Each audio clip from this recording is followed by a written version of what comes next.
সংসদ সদস্য হিসাবে যে মাসিক 1 মাসের সম্মানী এটি তাদের হাতে তুলে দেওয়া হবে।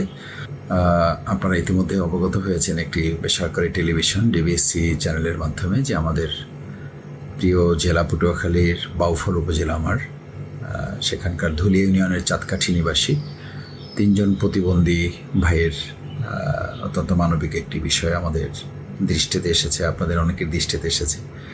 আমাকে অনেকে এ ব্যাপারে দৃষ্টি আকর্ষণ করেছেন, আমি তাদের প্রতি কৃতজ্ঞতা জ্ঞাপন করছি। আপনারা নিশ্চয়ই জানবেন যে এ ব্যাপারে কিছু পদক্ষেপ ইতিমধ্যে নেওয়া হয়েছে। আমরাও আমাদের জায়গা থেকে কিছু পদক্ষেপ গ্রহণ করেছি।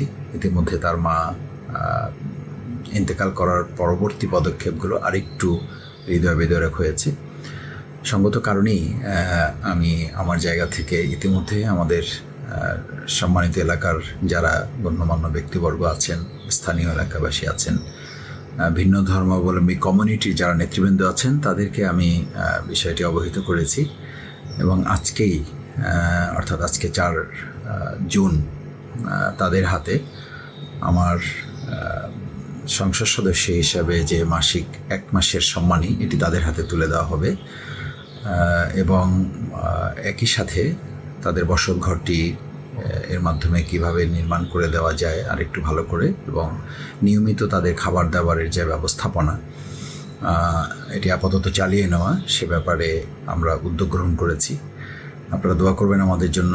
আশা করি এই পরিবারটিকে মহান আল্লাহ সুবহানাহু ওয়া তাআলা যে কদিন তাদেরকে বাঁচিয়ে রাখবেন, আমরা আমাদের জায়গা থেকে তাদের জন্য সবটুকু আমরা করব ইনশাআল্লাহ। তারা যতখানি তাদেরকে ভালো রাখা যায় আশা করি এ ব্যাপারে আমরা আমাদের জায়গা থেকে কোনো সীমাবদ্ধতা থাকবে না।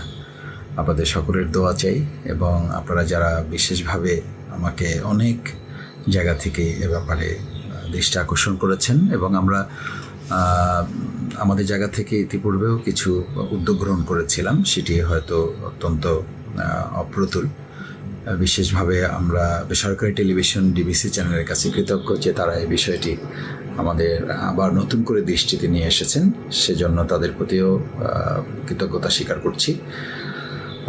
আশা করি যে এ ব্যাপারে আপনারা যারা অত্যন্ত হৃদয় বিতারক ঘটনা হিসেবে আমাদের কাছে এটি লিঙ্ক শেয়ার করেছেন, আমরা আশা করছি যে আপনাদের যে কষ্টের জায়গা থেকে আপনারা এটা আমাদেরকে প্রেরণ করেছেন সেই কষ্টের জায়গাটা আমরা পূরণ করতে সক্ষম হব।